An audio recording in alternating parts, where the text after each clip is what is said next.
Spider-Man is one of the most popular superheroes on the planet. You know him, you know his abilities, but do you know where he came from and who surrounds him on his family web? Where are Spider-Man's parents? While Spider-Man was raised by his aunt and uncle from a young age, his actual parents were Richard and Mary Parker. Richard grew up in New York City and Queens and was actually the much younger brother of Ben Parker, who would of course become a guiding light for Peter as he started out as a young hero, with Ben's loss instilling in Peter the famous motto, "Great power comes great responsibility." Richard was a secret agent working for the CIA, who in fact was brought into the fold by none other than the original Nick Fury. Mary herself was also a secret agent working for the CIA, and both her and Richard often went on missions together, working side by side. They were killed after being found out when they were working as double agents, attempting to infiltrate an Algerian spy ring. The finisher was the one who ultimately did the deed, but was ordered to do so by Red Skull after the Red Skull learned of their true allegiances.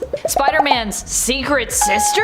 While Uncle Ben and Aunt May have each played major roles in Peter's life, before we move on to them, I want to talk about his potential secret sister, Teresa Parker. Oh yeah, Spider-Man has a secret sister. Or does he? Teresa Parker, as we'd come to know her through the comics, was at time believed to be the daughter of Richard and Mary Parker, who they actually had in secret. Because of her birth being kept a secret, she was therefore not raised alongside her brother Peter under the care of Uncle Ben and Aunt May, but instead she was adopted. Years later, like her father, she too would be recruited into the CIA by Nick Fury. To put it mildly, her origin is confusing. Even for Teresa, she struggled to find the real truth of her parentage. While there are clues that have led her to believe she herself is a Parker, it's possible that she was simply manipulated into thinking this by external villainous forces. It's also possible that her parents were simply shapeshifters impersonating Richard and Mary, and there's actually stuff in Teresa's life that has led us to believe that, which has also been,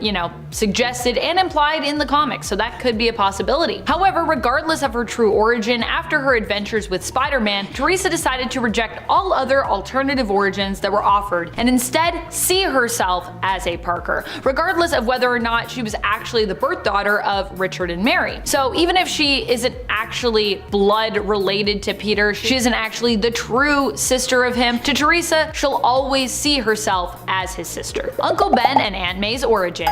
Benjamin Parker was the much younger brother of Richard Parker. When he was younger, he fell for one of the prettiest women around, May Riley. However, at the time, having spent most of her life struggling financially, she was attracted to another man who she believed could give her a life of comfort and adventure during a time when economically many were actually struggling. However, Ben came to help May realize the truth about her suitor at the time, Johnny Jerome, who was actually a criminal. After realizing the truth about Johnny and grieving the loss of her first love, May actually began to fall for Ben, and really, the rest is kinda history. Although the couple's life together wouldn't always be easy, and they would still have their own arguments, even almost breaking up multiple times, ultimately their life together was still one filled mostly with happiness and with a lot of love. They were married and did attempt to start having a family, but health complications prevented them from doing so. While his brother Richard and his sister-in-law Mary were killed in the line of duty working for the CIA as undercover agents, Ben and May had been looking after Peter, and actually ended up adopting him after they learned what had happened to the young couple. 3 become 2. While Aunt May would eventually become Peter's rock in his life, initially she was reluctant in her role as his parental figure and basically his adoptive mother. Ben, however, was quick to warm up to Peter and easily transitioned into the role of a father figure for the young boy. And while May thought back to her own childhood and how her parents had blamed her birth for the trouble between them, she would also eventually warm up to Peter. Instead of Peter driving a wedge between Ben and May, adopting him and taking him in actually had the opposite effect for them, strengthening their bond and their love for one another. Tragically, Ben would be ripped from both May and Peter shortly after the young Parker first manifested his spider-like powers. It was actually Ben's loss that gave Peter more motivation to act as a superhero, teaching him that with great power comes great responsibility. With the loss of Ben, May would once again be forced to struggle financially, prompting Peter to get a job at the Daily Bugle as a photographer to help support his aunt. However, this also caused May to worry about her young nephew, as she initially did not know that he was also secretly the superhero Spider-Man, although of course she would come to know that.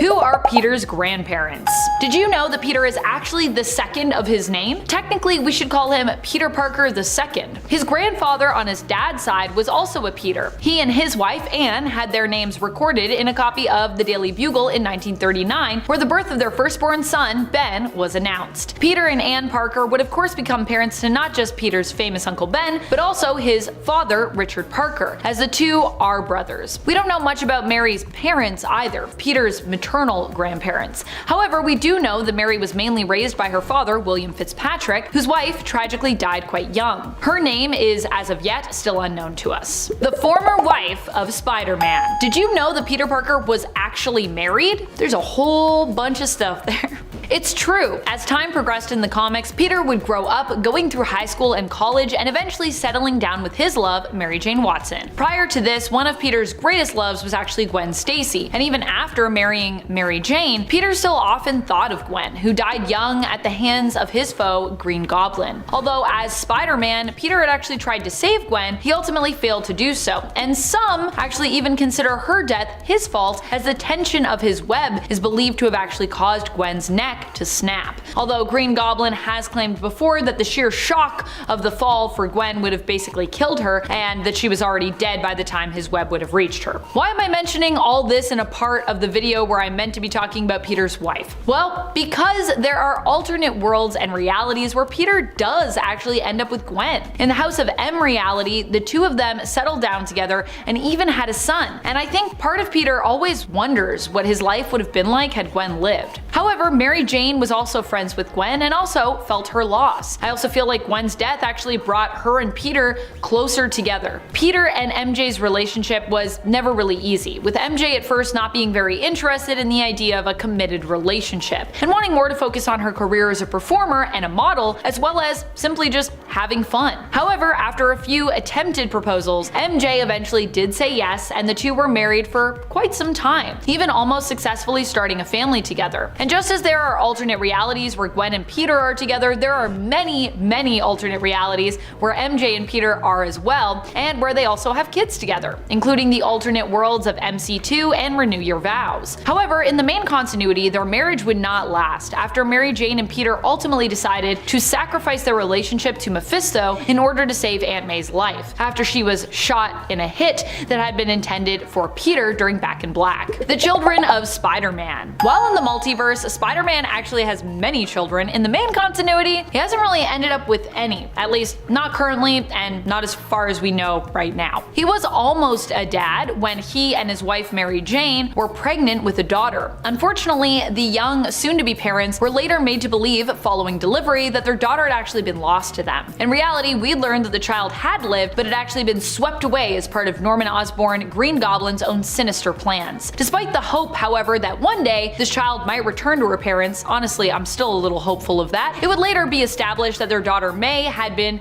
disposed of later on at the order of Norman Osborn. In the MC2 reality, however, Peter and MJ's daughter does exist and was raised by both of her parents. She would grow up and develop her own spider-like abilities and powers, becoming known at first as the hero Spider-Girl, before adopting the mantle of Spider-Woman. This version of the character is also named May Parker, after Peter's beloved Aunt May, and is often referred to by her nickname of Mayday. Norman Osborn at one point also manipulated twins, Gabriel and Sarah Stacy, to believe that they were in fact the children of Spider-Man and Gwen, while also making them believe that Spider-Man was actually responsible for their mother's death. These children, however, were actually at first revealed to be the children not of Peter and Gwen, but of Norman and Gwen. I know. Fortunately, we'd later learn that this was also not true, and that they were actually clones created by Harry Osborn to torment his father Norman, having Norman's mind manipulated so that he would believe he had slept with Gwen, when in reality he actually hadn't. Thank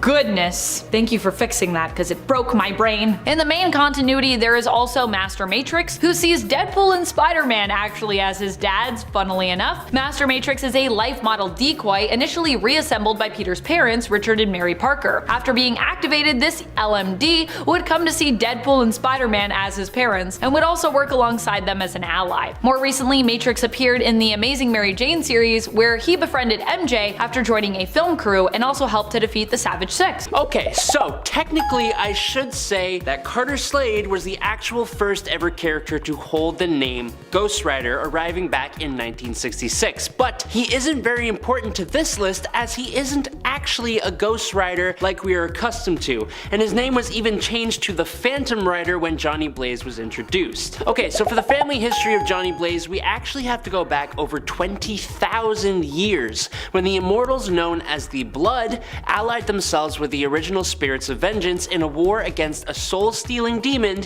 named Zarathos. To win the war, the Blood created a mystical medallion of power which housed the assembled power of the Spirits of Vengeance, with a portion of Zarathos becoming trapped in this medallion as well. But we also have to talk about Mephisto, who was a rival to Zarathos. Mephisto tricked Zarathos and would trap him in the bodies of different mortals over the years, with Zarathos forgetting everything every time he switched to a new body. But back to the Medallion of Power, the Blood decided that the artifact was too powerful to be kept intact, so it was broken into shards and its essence was placed into the spiritual bloodlines of two families. We will be mainly focusing on the Kale bloodline for today and the main Ghost Riders. There's a lot going on for each rider and their various sources of power, so for the sake of time and simplicity, I'm just going to briefly cover each of their origin stories. Starting with Noble Kale. In the 17th century, a young Puritan man named Noble Kale fell in love with a woman named Magdalena. Noble hid his romance from his father, who was both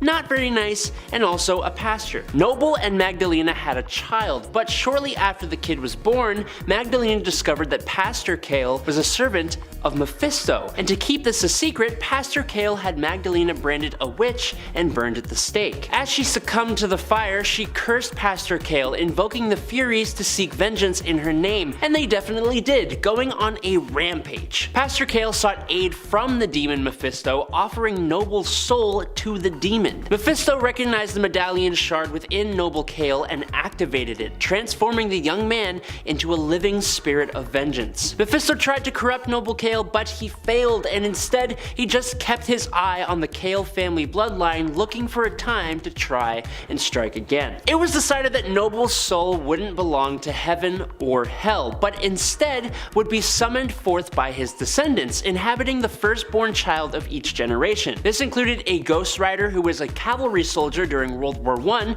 who we know basically nothing about, and Naomi Kale, the mother of Johnny, her eldest son, and his siblings Dan and Barbara. Fearing for her children, Naomi split up the family, leaving her eldest son with his father, Barton Blaze, and leaving Dan and his sister Barbara with Francis Ketch in Cypress Hills, New York. She unsuccessfully attempted to end the curse, tapping into the power of Noble Kale, very briefly, using the Medallion of Power that she kept on her motorcycle's gas cap, and battling Mephisto, who brought her to an end. Alright, and that brings us straight to who we are here for. Johnny Blaze, the first Ghost Rider to appear chronologically in the pages of Marvel Comics. Johnny was raised by his father, Barton Blaze, who was a motorcycle stunt rider. Unfortunately though, Barton passed away in this line of work, so instead, Johnny was raised by Craig Crash Simpson. Johnny can't seem to catch a break in terms of father figures though, as he later finds out that Crash has developed cancer. Johnny, completely unaware of his connection to mystical forces, dove into the occult to try and save Crash. He learned a spell to summon the devil, who turned out to actually be Mephisto. Johnny made a deal with Mephisto, his soul and servitude to Mephisto, in order to save Crash's life, with Mephisto saying he'd take a rain check on collecting what he's owed. Crash was cured of his cancer, but in the classic Mephisto twist, Crash instead passed away during a motorcycle stunt literally right afterwards. Mephisto showed up to collect and corrupt the firstborn child of this generation of the Kale bloodline. That's Johnny Blaze, activating the Ghost Rider Medallion bloodline ability inside of Johnny, turning Johnny into the Ghost Rider by night. But he couldn't take Johnny's soul thanks to Roxanne, Johnny's love interest, showing up and proclaiming her love for the guy, which drove Mephisto away temporarily, and that is the power of love, kids. Side note, while he didn't play a big part at first, later on, Zarathos would develop more and more inside of Johnny Blaze until he was taken out and captured. Also, the whole Rider by Night thing definitely changed eventually eventually too, and Johnny has been a big part of every subsequent Ghost Rider story, especially as he even became the Lord of Hell for a while. Now, fast forward to Ghost Rider Volume 3 in 1990, and us readers are introduced to Johnny's long-lost brother, Danny Ketch, alongside their sister, Barbara Ketch. After witnessing a fight break out between the gangs of Death Watch and Kingpin, the two siblings, Barbara and Danny, are spotted by the criminals, and during the altercation, Barbara is wounded with a crossbow bolt. The two of them decide to hide in a junkyard, where Danny notices a brand new motorcycle with a glowing medallion on the gas cap. Danny touches the motorcycle of his mother with his sister's blood on his hands and is instantly transformed into a spirit of vengeance. Now, Danny was a really interesting Ghost Rider, and his character got some rather tragic developments and then redemptions along his way. He is currently not even Ghost Rider, but is instead Death Rider, but I just can't get into that right now. I would highly suggest you check out his comics. He's also the first Ghost Rider to get the penance stare and the mystical chain that become commonplace for all other Ghost Riders after this point. With Johnny Blaze and Danny Ketch both being part of the Kale bloodline, they are the nephews of Joshua Kale, who is a leader of the cult of Zared Na, and they're also cousins of Jennifer Kale, his daughter, who became a powerful and skilled sorceress and an ally of Man-Thing. But since I want to focus on Ghost Riders, I'm only going to briefly mention them right now because they don't really matter, and we are now moving away from the Kale family here to look at two others, starting with Alejandra Jones. Alejandra Jones first appeared in Ghost Rider Fear Itself issue number 1 in 2011. Alejandra, along with a few select others, were raised in a tomb in South America until they turned 18 by a man named Adam. Adam was using Alejandra as part of a grand plan to get rid of all sin on the planet Earth, but this would also leave every single person on Earth as a soulless husk, which is not good. She was forced to bond with the spirit of vengeance of Johnny Blaze by one of Adam's lackeys named the Seeker, and she was an incredibly powerful Ghost Rider as she was literally raised for this one purpose by Adam. She could use the power in ways Johnny Blaze and Danny Ketch just weren't creative enough to use. She was used by Adam for a little while, even being forced to admit an explosion that wiped the sin from everyone in the country of Nicaragua. Luckily though, she was eventually stopped, swayed, and saved by Johnny Blaze himself, who eventually became her mentor. Johnny would eventually take back most of the Spirit of Vengeance power, leaving her with only a little fraction before she did eventually pass away. The next and last Ghost Rider we are going to talk about today is Roberto Reyes, who was quite unique in terms of Ghost Riders. When we first meet the Mexican-American Robbie, he is taking care of his little brother, going to school, working part-time at an auto shop, and at night competing in street races, which is an incredibly busy lifestyle. But in order to try and win enough money to help him and his brother's situation, Robbie enters into a race with a stolen '69 Dodge Charger. Unfortunately for him, the car itself was haunted by Eli Morrow, an incredibly violent serial killer and Robbie's uncle. Using the family connection, Eli embedded himself into Robbie's psyche, which allows Robbie to become an all-new kind of Ghost Rider after he was attacked during the race. Robbie is a good guy, and he tries to use his powers to be a hero, so a large part of what makes his Ghost Rider compelling is the struggle to not give in to his sadistic uncle's influence. Also, he has a hellfire-infused demonic '69 Dodge Charger over a motorcycle, and it's one of the coolest things I've ever seen. Lastly though, I want to briefly cover the Ghost Rider abilities. The powers of the Spirits of Vengeance and the other sources of Ghost Rider power give the Ghost Riders almost all the same abilities to change into their Ghost Rider form, becoming one of the most powerful beings on the planet with superhuman strength and an incredible level of super durability to almost any Earth-based attacks. They have taken hits from the Hulk and instantly reformed lost limbs and shattered skulls. Most attacks pass right through or bounce off of a Ghost Rider, with the exception of heaven-forged weapons and other mythical artifacts or attacks. Ghost Rider is able to manipulate sins, souls, demonic magic, his size, and at one point Johnny Blaze was considered for the role of Sorcerer Supreme. Now, a staple of the Ghost Rider power is Hellfire control. Hellfire is an ethereal and supernatural flame that burns and purifies the souls of both mortals and immortals, but can also do harm to their physical bodies as well. Riders are able to absorb any form of fire thanks to this, and Ghost Rider is able to generate operate, manipulate, and project hellfire in a bunch of ways, most notably by infusing hellfire into a vehicle or mount that can move extremely fast, ride up walls, make insane jumps, and a whole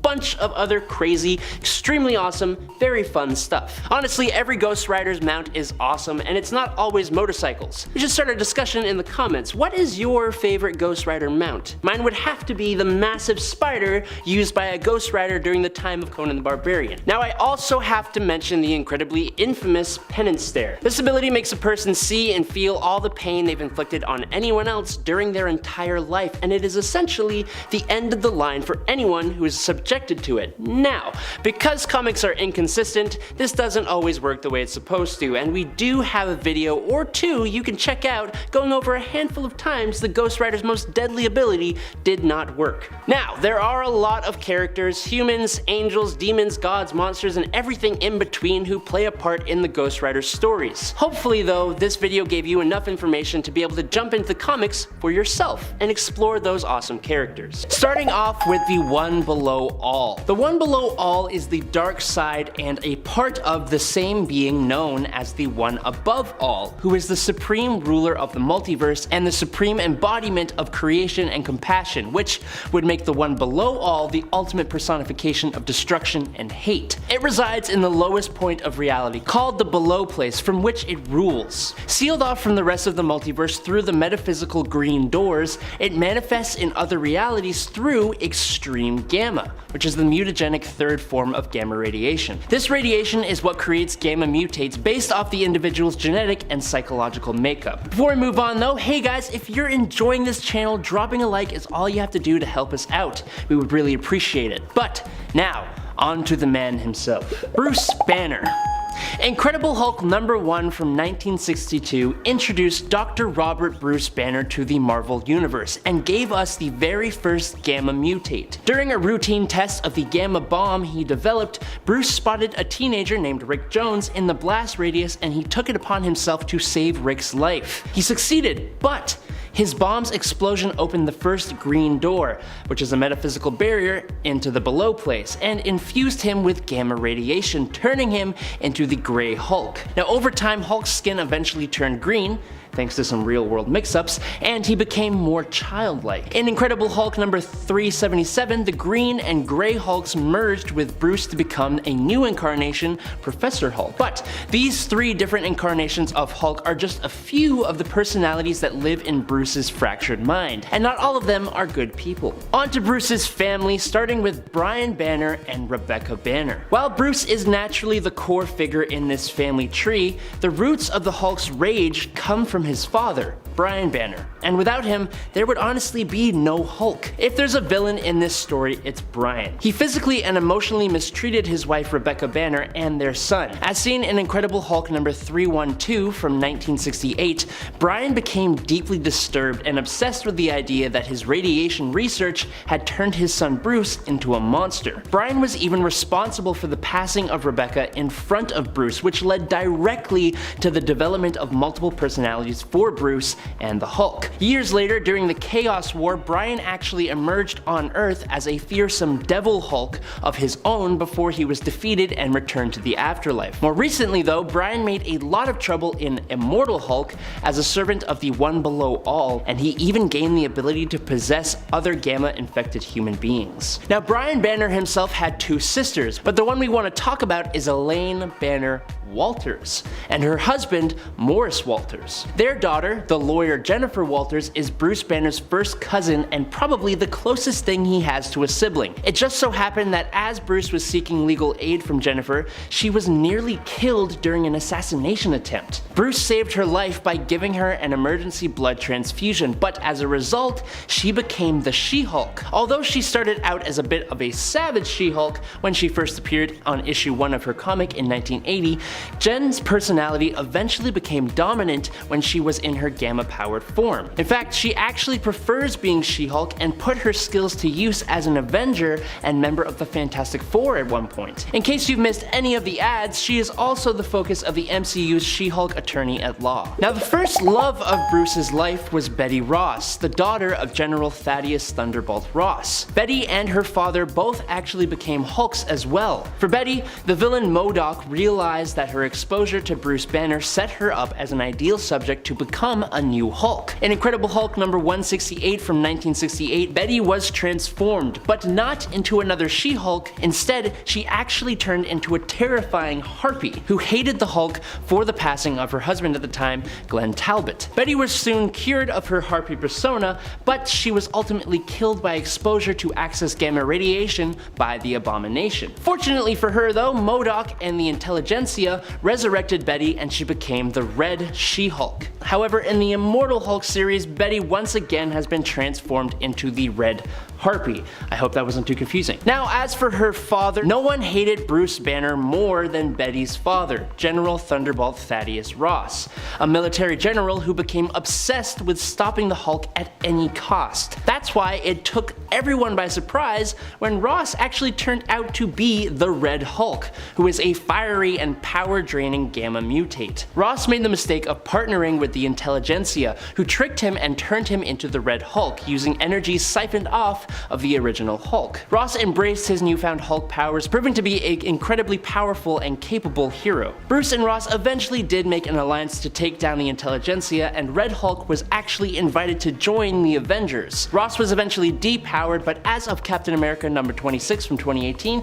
he is once again the Red Hulk. Now, when the Hulk was banished from Earth by the Illuminati during Planet Hulk, he crash-landed on the planet Sakaar, which is where the Hulk met his second wife, Kaira. Although Kaira appeared to die in the destruction of Sakaar, she actually gave birth to Bruce/Hulk's first children, Scar and Hero Kala. Scar became an incredibly powerful warrior with a vendetta against his father, but thankfully Scar and Bruce reconciled before becoming a formidable father and son team. Unfortunately for Hero Kala, his taste for power and vengeance corrupted him, and he also nearly destroyed the Earth in Incredible Hulk's number 617, before his father and brother sealed Hero Kala within the center of an alien planet. Hulk's other daughter is a bit trickier to explain. The short version is that Lyra is a daughter of the Hulk and Thundra from the alternate future timeline of Earth 715, where only 5% of the female population were fertile. Hulk and Thundra were never actually a couple. Instead, Thundra collected the Hulk's DNA from his saliva during a fight and immediately traveled back to her alternate future, where she used that DNA to create Lyra, who is basically a She-Hulk, and actually gets weaker the angrier she gets instead of stronger, meaning she has to reach a meditative state to reach peak power. Now, Lyra eventually came to live in the present alongside the Hulk, Jennifer Walters, and her extended Hulk family. Finally, in terms of Hulk romances, we have Jarella, the princess of the subatomic kingdom of Kai. She was never married to the Hulk or Bruce, but she loved both halves of him very much, and he also loved her. Their bond was so important that Jarella definitely is included on this list, despite the fact that she tragically passed away before they could wed. From Hulk's actual family to those who are essentially his family by association, his friends and allies, starting with none other than Rick Jones. If not for Bruce's timely rescue, Rick Jones could have been the first Hulk,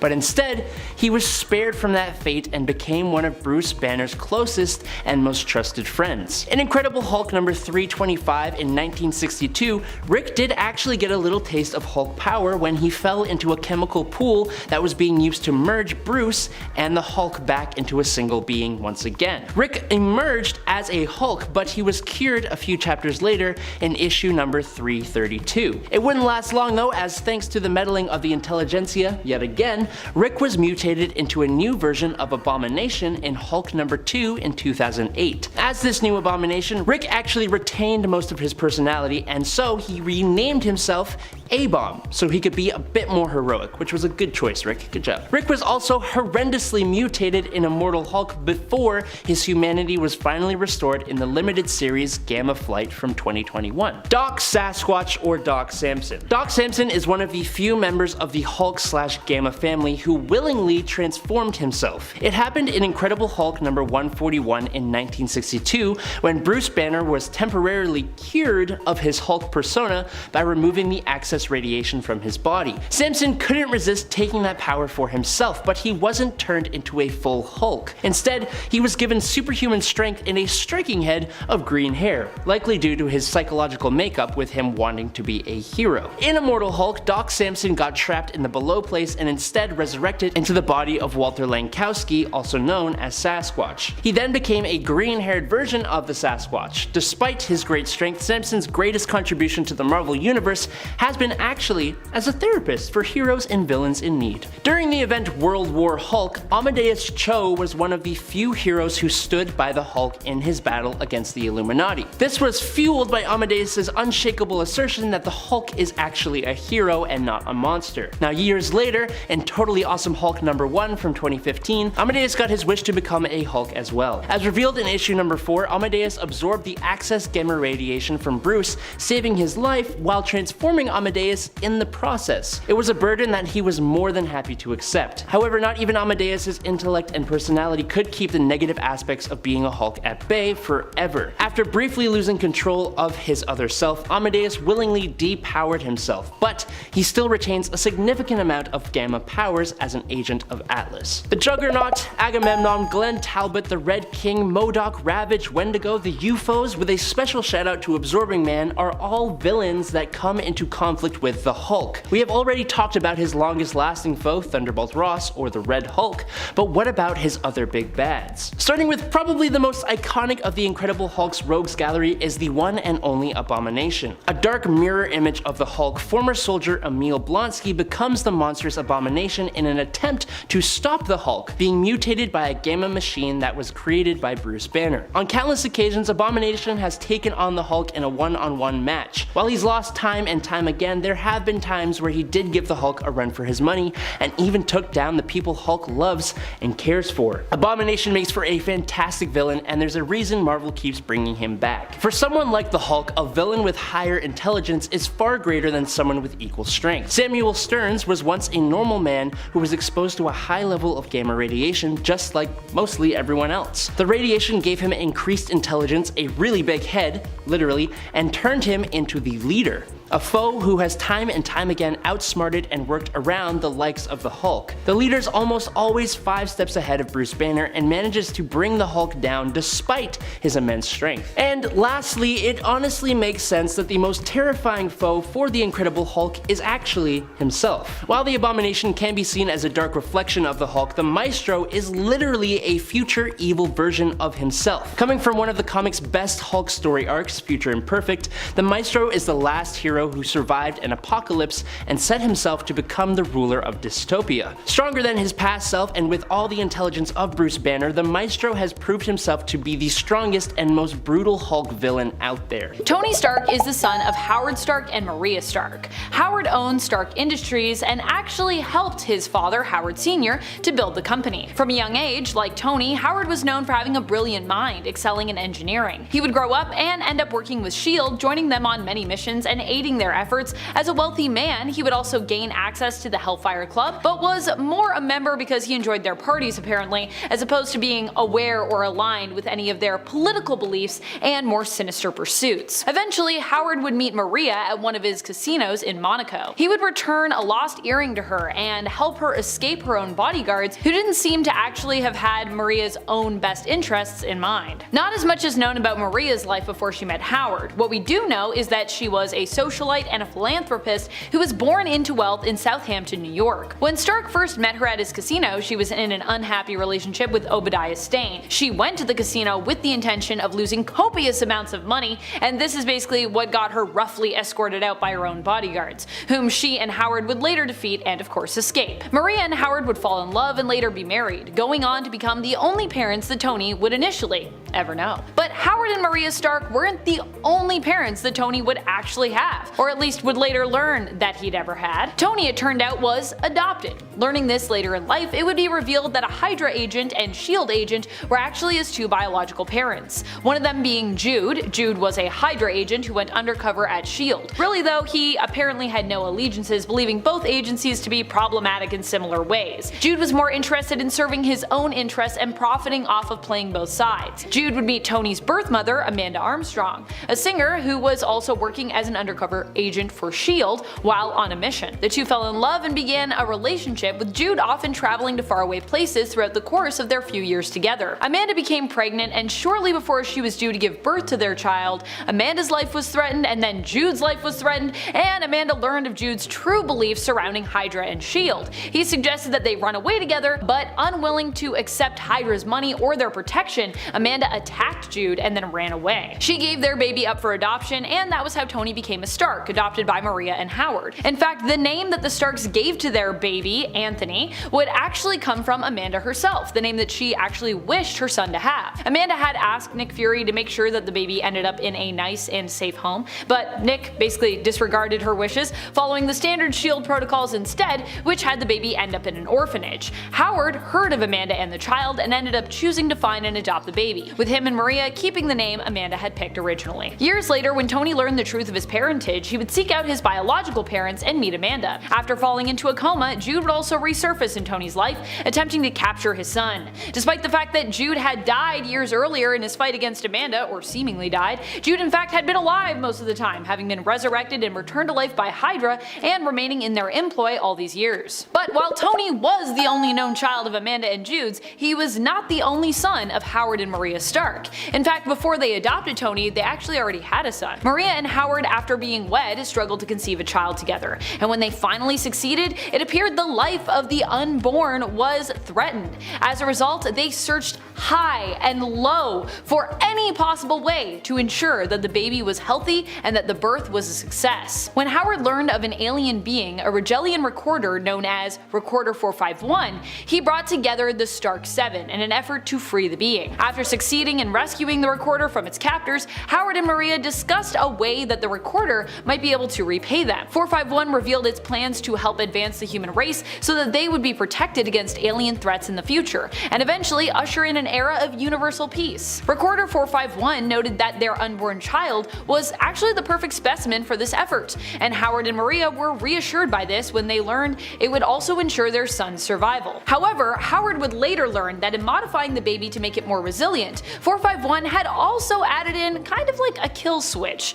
Nervous about this, Howard secretly concocted a bio cocktail to alter the modifications, with the purpose of removing said kill switch from the mix. After the birth of their son, whom they named Arno, 451 left Earth, but Howard's tampering with the modifications done to his son ended up resulting in young Arno becoming fatally ill shortly after being born. Fearful of 451's possible vengeance, Howard hid what he'd done in order to protect Arno. Howard and Maria hid Arno away in the Maria Stark Foundation, keeping his existence a secret. They then adopted Tony around the same time and raised him to believe he was actually their natural born son in order to prevent 451 from getting suspicious should the being ever return to Earth. Howard did record a message for Tony to explain Arno's existence and the truth of his own birth and biological parentage. However, after the deaths of Howard and Maria, the log remained buried for many years before Tony eventually did learn the truth. Arno was initially the lost brother that Tony had never known that he perhaps secretly wanted. Also a genius, as he was modified by 451 to be as such, after Tony learned of Arno's existence, the two would often team up and work together, combining their brilliant minds. Arno would become an ally of Tony's for a time, while Tony hadn't known of Arno's existence until later in his life. From the safety of his hospital bed and iron lung, Arno had actually been monitoring and watching Tony's progress as he grew up. However, while the two were initially friendly and brotherly towards one another, eventually they would be at odds with one another, with Arno becoming delusional and somewhat villainous even. Bruce Banner would trick Arno into helping him in a fight against Tony during Original Sin, and later Arno would choose to betray his brother, allying himself with rival company Banetronics in secret. Tony was made to believe that his body, completely engineered at this point, was more akin to AI and robots than humans, giving Arno the ability to delegitimize Tony as a human being, taking away his rights, his property, and his resources. Arno would become Iron Man, believing that the AI threat known as the extinction entity was on the rise. Tony would ally himself with the AI and their right to free will, because, at that point he felt he was more alike to them, and then the two brothers would clash. Eventually, it would be revealed that the extinction entity was not real, but merely the result of a delusion on Arno's part. While Arno at this point had believed he had healed himself fully of his fatal disease and effectively removed any flaws from his genetic code, the truth was he was actually still on the verge of dying, as 451 had initially programmed to happen to Arno in his prime. Seeing this, Tony trapped his brother inside his own armor and put him into a stasis. The suit acted as a life support system, while Arno's mind was submerged in a virtual dream, where he believed he had defeated the extinction entity and was celebrated as a hero. As Tony grew, he would develop a close and loving relationship with his mother Maria, while struggling to establish a strong connection to his father Howard. This was actually due to the fact that Howard and Tony had very different temperaments, and the fact that Howard turned more and more to drink, making him much more abrasive and causing him to often mistreat Tony. Howard also liked to meddle in Tony's love life and affairs, preventing him from pursuing many of his romantic interests growing up. However, it was later believed that this was done out of a sort of strange kindness, with Howard seeing it as protecting his son. While Tony would think his father was never really proud of him, those close to Howard felt kinda just the opposite, that Howard actually really loved and respected his son and therefore tried to do everything in his power to protect him. Howard and Maria would later perish in a car accident on the Ides of March, but it was later believed that this was no true accident, but a successful assassination attempt on their life. However, it's also been suggested that their deaths were faked and that they could even still be alive today, with Howard confessing prior to his supposed death that the Shield of the Brotherhood had plans to use a car accident to fake their deaths. Following the death of his parents, Tony would inherit and run Stark Industries, create a charity in his mother's name, and would eventually go on to become the hero we know as Iron Man. Iron Man in part was also an identity that was inspired by Howard in a weird way. Howard always had a phrase he'd repeat to Tony that Stark men were made of iron. When Howard was cruel towards Tony, he escaped in tales of fantasy, growing up with the stories of King Arthur and the armor-adorned knights of his round table. Tony fantasized about creating a man made of iron. But while Howard and Maria profoundly impacted Tony and his upbringing, there was another super influential figure who acted as a caretaker for him: Edwin Jarvis, the family butler, and possibly someone who has influenced Tony's life even more than his parents, as Edwin outlived them and continued to serve Mr. Stark following their deaths. Kind of a similar relationship to Batman and Alfred, really. Jarvis became the butler for the Stark family after serving in the British military during World War II, and despite him having a British accent, he may not actually be British by birth, but instead an American who traveled to Britain at a young age to serve in the war and then developed his accent there. Although in the Marvel Cinematic Universe, he does seem to be pretty OG British to me. So I think he's just straight British over there. Edwin Jarvis was influential in Stark's life from a young age. When Tony was young, he had a pet dog named Leo who passed away. Tony was emotional and heartbroken over this loss, being only a boy at the time and honestly, understandably upset. Howard berated him though for his displays of emotion. Jarvis, however, did not, and instead encouraged Tony to express his grief through other means. Tony would use his emotions as fuel, inspiring him to create brilliant inventions. Jarvis has sometimes been relieved of his duties as a butler, forced to resign as a result of injury or of issues with the Avengers, but has always eventually returned to service. Fun facts: he's been brainwashed into becoming an ally of Ultron, posing as villain the Crimson Cowl, and at one point was implied to have a relationship with Spider-Man's Aunt May during her stay at the Avengers mansion. Iron Man's family tree does not end there. While never married, Iron Man has had many romantic relationships throughout the years, though honestly, too many paramours for me to list here. That is best saved for its own attempting to explain the widespread dating life and history of Tony Stark. Tony also has an extended family, including his uncle, Howard Stark's brother, Edward, and his cousin, Edward's son, Morgan. And he also has a grandfather that we've known of, Howard's own father, Howard Sr. Isaac Stark Sr. has also been mentioned as an ancestor of Tony's. Happy Hogan, Pepper Potts, and Rhodey are also all close allies to Tony, who I would consider to be like family to him. While Tony doesn't have any natural born kids in the main reality of Earth 616, you could say that the progenitor who appears during the AXE Judgment Day event is kinda like his offspring, as Tony helped to create the man-made Celestial using his own nervous system as a blueprint in the Celestial's construction. During the King in Black event, event, Tony also found himself bonded to a symbiote known as the Extrembiote. And finally, there is some weird timey-wimey stuff in his family tree. During the Marvel event The Crossing, Tony was revealed to be a sleeper agent for Lord Immortus, aka a version of Kang the Conqueror. In order to defeat him, the Avengers got help from a younger version of Tony who would later become time displaced and actually take over for the original after he died. This would later be reconciled, however, when the younger Tony was combined with the former older Tony Stark, blending the two together to make them one entity, the true Tony Stark. So yeah, that's also a weird part of his history. Arno also created AI robot versions of Howard and Maria Stark known as Arsenal and Mistress. They ended up agreeing to be uploaded to the virtual dream that Tony put Arno's consciousness in order to prevent Arno from realizing that this was a virtual reality and not real life. I'm sure that will never backfire. Oh boy, that's gonna backfire at some point. Where should we start? Okay, how about at the beginning, where all of this madness started with Venom. When this symbiote first appeared in the comics, it was believed and actually advertised as being simply a new look for Spider-Man's Peter Parker. However, fans didn't really like his new threads so much, and so the new costume was transformed into a new character, becoming Venom, a symbiotic alien made of black goo that came from outer space. Namely, as we'd learn later, from a planet named Clintar. We would learn that Venom had actually been cast out from the Hive Mind, the collective of Clintar symbiote minds, which connected them all. But where did Venom come from? Other than Clintar, I mean, who made Venom? Well, that is actually believed to have been Null, the one who also made the first symbiote, known sometimes as the All Black, Venom's oldest sibling. Daddy Null isn't just the father of Venom, you see. He is the father of pretty much all symbiotes that exist on Clintar, having created the planet and the race known as the God of Symbiotes himself and as an eldritch god of darkness.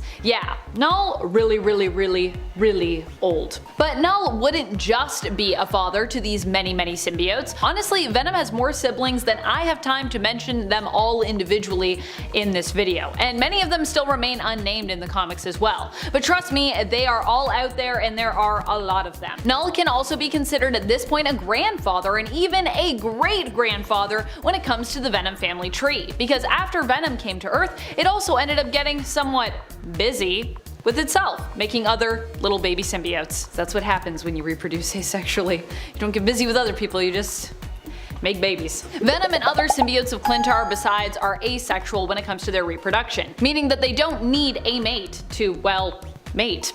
Although it should be noted that it wasn't until after Venom connected with his host, his, you could say, soulmate, Eddie Brock, the Venom would produce offspring.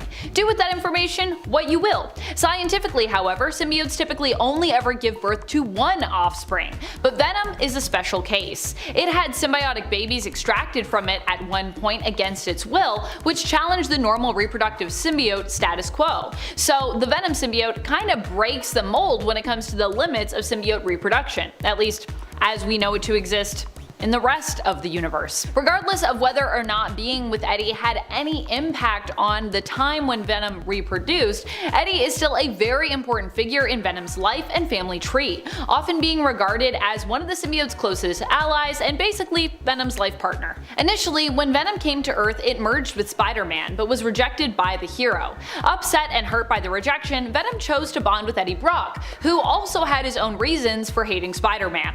The two bonded over their hatred of the hero, and it often was what kept them together, at least initially. Venom has other hosts, but if we have time, we'll try to touch on that later. For now, let's talk about all of Venom's kids. The first and eldest symbiote among Venom's offspring would be Carnage. Carnage was actually born during a prison breakout. Eddie, you see, was locked away and was cellmates with notorious serial killer Cletus Cassidy. Cletus and Eddie did not get along, and in some versions of the story, Venom arrived right in time to save Eddie, as Cletus had planned to murder him in his cell. That's how much the two did not get along. Although to be fair to Eddie, Cletus really likes murdering people. So regardless of if they got along, a murder attempt would have probably been inevitable. Carnage was born as Venom broke Eddie out and the two escaped, which also in turn freed Cletus, who had now merged with Carnage. The symbiote bonded to Cletus's blood, which some have explained as happening due to it being newborn, and of course due to Cletus having a cut on his hand, where Carnage could enter through. As Carnage, the two bonded would prove to be even stronger than Venom,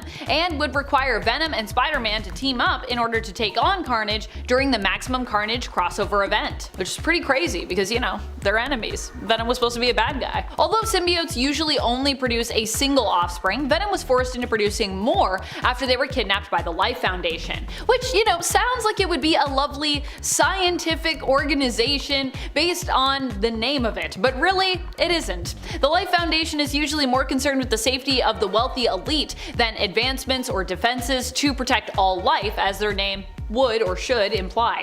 They managed to capture Venom and forcibly harvest 5 new children from it, 5 seeds if you will, who would become known as Phage, Lasher, Riot, Agony, and Scream, all of them symbiotes. The first 4 in particular would become quite close during the time with the Life Foundation, possibly because Venom was under duress while spawning these new offspring. These 5 children were not nearly as strong as Carnage was. As a result, Phage, Lasher, Riot, and Agony became used to merging together to create the hybrid symbiote. This was of course when they weren't busy with their own individual hosts. Lasher would actually be bonded to a dog at one point, which would then have private military personnel working in tandem with the symbiote bonded doggo. So that person that had a symbiote was like, my symbiote's a dog. And the other symbiotes were each bonded to private military personnel hired by the Life Foundation initially. Scream is more often associated with doing their own thing. The Scream symbiote was bonded initially with the schizophrenic Donna Diego, a Life Foundation security guard codenamed Strike Agent 4. Venom's final child, thus far anyways, I guess we'll see if Venom has any more children,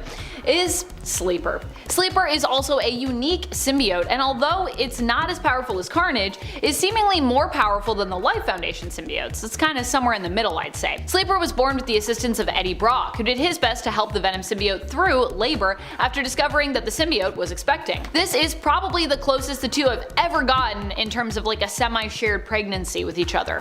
Initially, Venom hid the fact that they were expecting from Eddie, only hinting at the possibility, but eventually all was revealed and Venom confessed that they had been scared to actually share that information with their host. Eddie, however, stood by Venom and attempted to stay bonded to the symbiote while it gave birth to help give it strength. Sleeper was initially believed to have died while being born, but was later revealed to be alive and well, an overall healthy small little bundle of goo. Sleeper was also delivered with the help of Alchemex and would end up there to be studied, as was permitted by Eddie Brock and the Venom symbiote so long as the research being conducted on their baby was non-invasive. Venom would come to visit Sleeper regularly and was wary of the symbiote bonding with a host too early, as they were basically worried about the potential for Sleeper to be corrupted by a host, wanting to avoid the potential evil that Carnage had become. Which I get it, if you had your first child and they were like literally the worst of the worst, I feel like every time you had kids thereafter you'd be like, oh, hopefully this one isn't like an evil murderer. Goodness. Someone who would also become good friends with Sleeper was Dylan Brock, who is, yes, the son of Eddie Brock and his ex Anne Wang, the secret son of the pair. Apparently, when Dylan was conceived, Eddie and Anne both had been bonded to the Venom symbiote at the same time, and because of that it was believed that Venom was also in part a genetic donor to Dylan's creation and birth. Anne herself was also surprised to find herself pregnant with Dylan after the experience of becoming she-Venom, while Eddie was also still bonded to the symbiote. So this wasn't necessarily a normal pregnancy for Anne either. Dylan is actually the current host of Venom, who has been tasked with looking after Dylan and keeping an eye on him during his father's absences.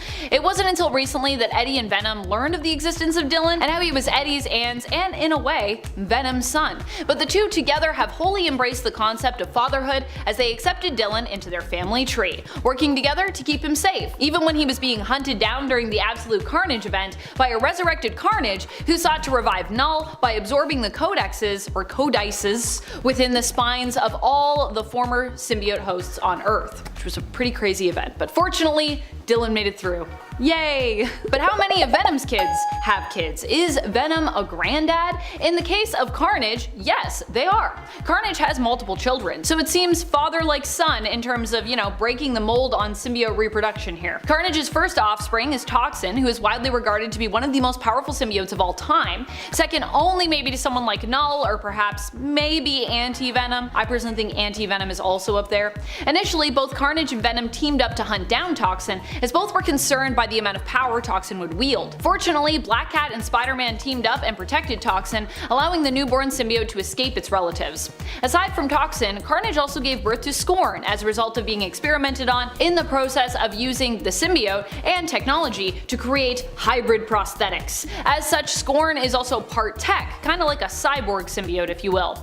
Then there are the symbiotes born from Carnage's own experiments with the Darkhold, one of which is Ray's, the other of which was bonded to Jubilila Van Scotter, and Unnamed, both of which are now believed to be deceased. The symbiotes, of course, not necessarily their hosts. They were seemingly used up in a fight against Chthon and Carnage, and so they're no longer around. I think Scorn at this point also might be gone. And we thought Toxin was gone, but I'm pretty sure Toxin's alive? Yeah, a lot of death. Doesn't go well if you're a Carnage offspring. Aside from children, grandchildren, parent, and main host, Venom has also had a slew of other influential hosts as well as genetic recipients and clones over the years. Here's a brief list of some of the most influential members of that extended part of their family, but you know, not all of them because I'm running out of time here. Cloned from a piece of Venom's tongue, we have Mania or Maniac, mutated clone Anti-Venom, dubbed the original host Kree Telkar.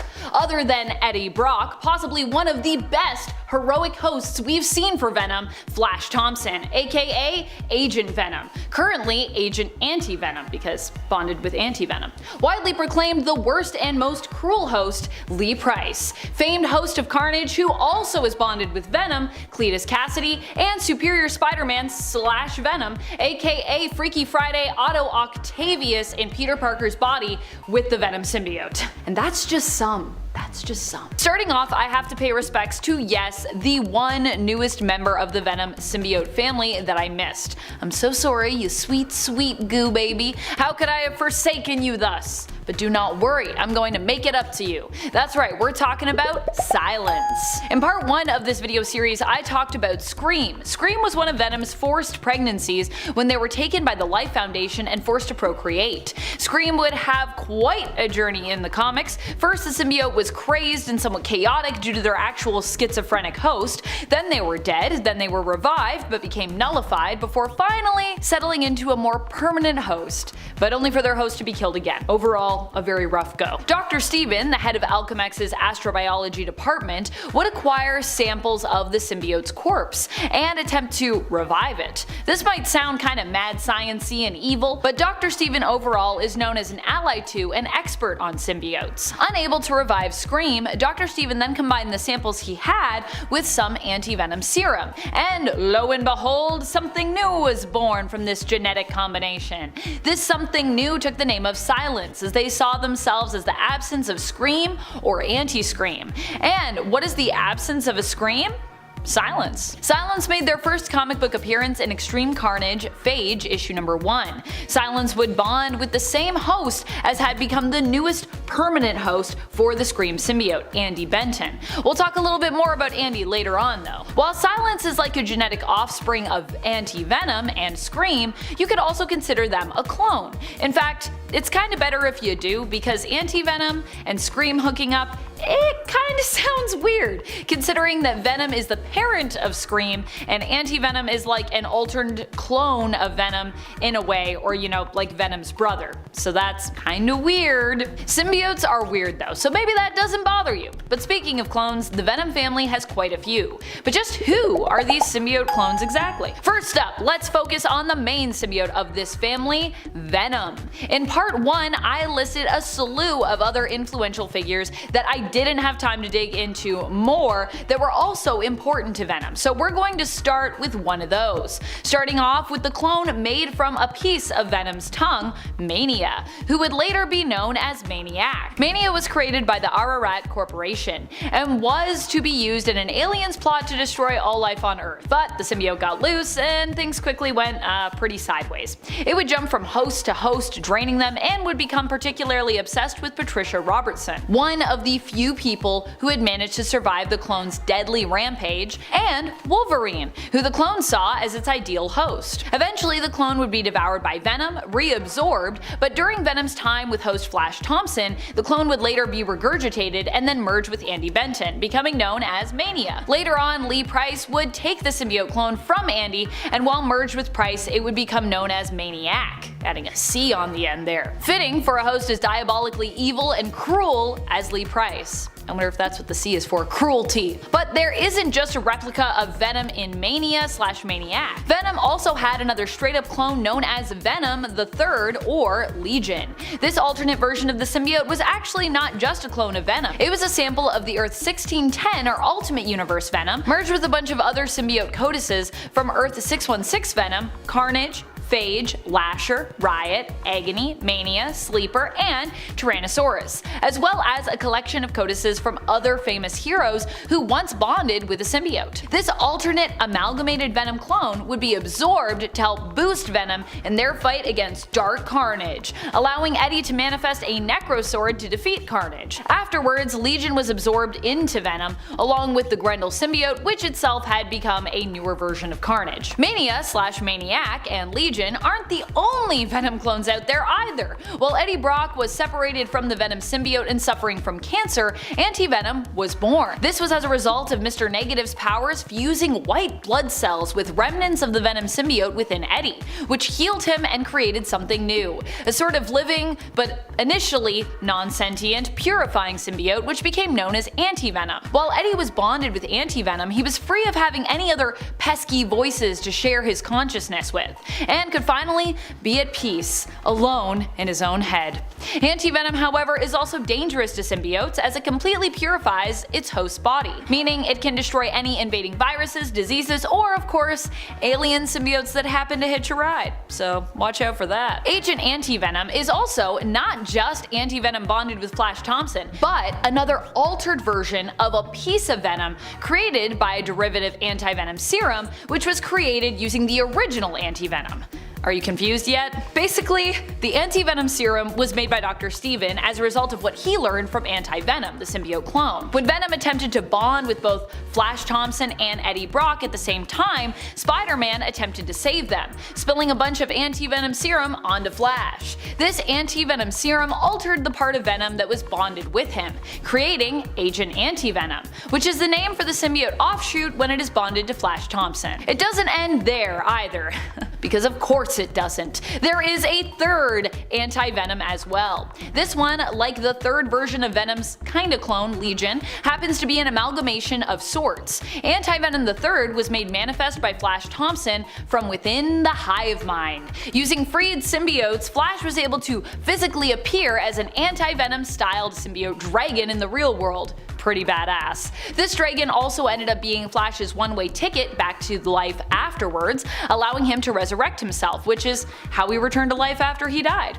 This symbiote would later become known as the new Agent Anti-Venom. Although the weird thing about that is before we said, Anti-Venom isn't really connected to the hive mind, and now it is, and now it's kinda got a consciousness and is sentient or something, so that is confusing. But hey, it's part of the comics. Most clones, as you can see, get reabsorbed or altered in some way during resurrection. But do symbiote clones also ever have symbiote babies of their own? That's a good question. For the most part, I would say no. But as with the weirdness that is the Venom family tree, there are always some exceptions. Namely with Mania or Maniac. Maniac gave birth, not really, but kind of, to some symbiotes when Lee Price infected the members of Black Cat's gang with pieces of the Maniac symbiote. Bonding with the remnants of symbiote from Venom in Mac Gargan's body, which technically meant that Maniac bonded with that which it was cloned from, something new was created, called Scorpion. Scorpion is a green and black symbiote that looks similar to Mac Gargan's Scorpion armor. Sadly, Scorpion wouldn't be around for too long and would later be destroyed in a fight with Agent Anti-Venom. Scorpion, though, was just one member of the Inklings, a group of criminals who were possessed by pieces of the Maniac symbiote. If you want to consider them children, you kinda could. Obviously, Gargan had a little more free will, but some of those targeted were more like prisoners to the symbiote that had attached to them. Lee Price created the Inklings as part of a plan to create his own gang and criminal empire. And for most of them, the piece of symbiote they had was just like on their face like a mask. Among those infected, along with Black Cat's gang, was also Black Cat herself. Those who were being controlled as well were freed from the influence of their symbiotes at the same time that the symbiote Scorpion was destroyed in Venom issue 160, when Andy Benton and Agent Anti-Venom attacked them with anti-venom coated weapons and explosive bullets. And that was the end of the Inklings.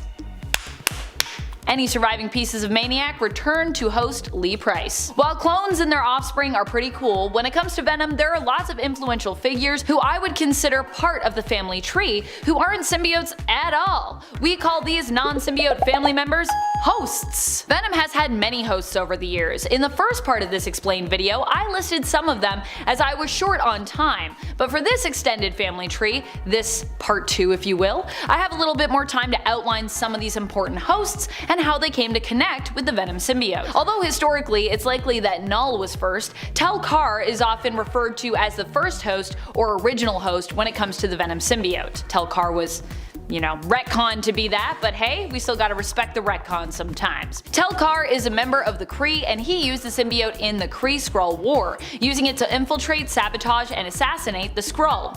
After Tel-Kar was captured, the Venom symbiote happened to escape, eventually coming to Earth, and only after taking up the name of Venom for itself and its main host. Tel-Kar would return later and also end up bonded with Sleeper. Sleeper would actually use Tel-Kar as a kind of internal meat puppet for a while, after he'd been put in a brain-dead state by Sleeper. Later, Tel-Kar would die while still bonded with the symbiote, and I believe Sleeper actually tried to hold on to that corpse for a while, but that's another tale for another time. Once the Venom symbiote found its way to Earth, it bonded with Peter Parker, aka Spider-Man. This is supposedly what gave it spider-like abilities, being bonded to a superhuman host like Spider-Man. However, when Spider-Man learned that the cool new black suit he'd obtained was actually a living being that was controlling his body at night, well, he wanted no part of it and decided to leave the symbiote. Venom didn't like that very much and was like, I feel rejected. This is how the symbiote would meet the love of their life and become Venom, bonding with Eddie Brock, who had his own reasons for hating Spider-Man. Their mutual hate of Spider-Man created a strong connection between Eddie and the Venom symbiote, and over time their bond would become even stronger. Eddie is often considered to be the host for Venom, as Cletus Cassidy often is considered the host for Carnage. However, Venom has found it hard to choose between bonding with Spider-Man and or Eddie when given the chance, and of course has also found it hard sometimes when choosing between Eddie and Flash. During the Venom symbiote's time with Eddie, it would also bond a few times with Anne Wang, Eddie Brock's ex-wife, giving us the horrifying sexiness that is She-Venom. Venom started as a villain, would become a hero, but would return to a life of brutality and villainy when it bonded for a time with Matt Gargan, who would also become a sort of on-again, off-again host for the symbiote, to a much lesser extent though, of course, in comparison to someone like Eddie Brock, or even I would say Flash Thompson. Venom would then once more return to being a hero, this time the greatest hero the symbiote really had ever been, when it met and bonded with Flash Thompson. It was given to Flash after he lost his legs during his military tour in Iraq. Flash would teach Venom the meaning of being a hero, which the symbiote would come around to as time went on, though Flash would often still need substances to help him control the symbiote for a while. However, it was also during Venom's time with Flash that they would travel to Clintar and the symbiote would be purified of all the evil within it. Flash, with the Venom symbiote, would also go on cosmic adventures and become known for a weird time as Venom Space Knight. From there, Venom was not so lucky in terms of hosts. The symbiote's next new host would be a cruel one, Lee Price. Lee Price is known for his constant mistreatment of the symbiote. Also, although Venom had just been purified, Price's time with the symbiote began to corrupt the mind and kind of soul of Venom once more, making Venom question itself and become extremely insecure. A slew of other characters have bonded with the Venom symbiote, including Otto Octavius, sometimes known as Dr. Octopus or or Doc Ock for short. This was during a time, however, that Otto was in Peter's body, known as Superior Spider-Man, and then for a short time, of course, as Superior Venom while bonded with the symbiote. Although it was short-lived, Otto in Peter's body bonding with Venom is really cool to note, as Carnage has actually also merged with Norman Osborn before, so both symbiotes now also have ties to other famous Spider-Man villains. Cletus Cassidy would also bond with the Venom symbiote much later on, after Cletus was resurrected by the Grendel symbiote, which combined with the remnants of the Carnage symbiote to resurrect Carnage. He would set out on a mission to awaken Null, the god of symbiotes. Through absorbing all the codices within the bodies of those who were once merged with the symbiote. In the end, he succeeded despite dying, and Venom was one of those that he amassed. However, Eddie would seemingly kill Cletus, at least his physical body, taking all the codices back within himself and becoming Venom once more, before going on to become the King in Black. Following Eddie becoming the King in Black, Dylan Brock, Eddie's son, who we talked about on part 1 of this list, became the host of the Venom symbiote. As Venom is also kinda like a parent to Dylan, this allows Venom to also keep an eye on him for Eddie when Eddie is otherwise busy leading the hive mind.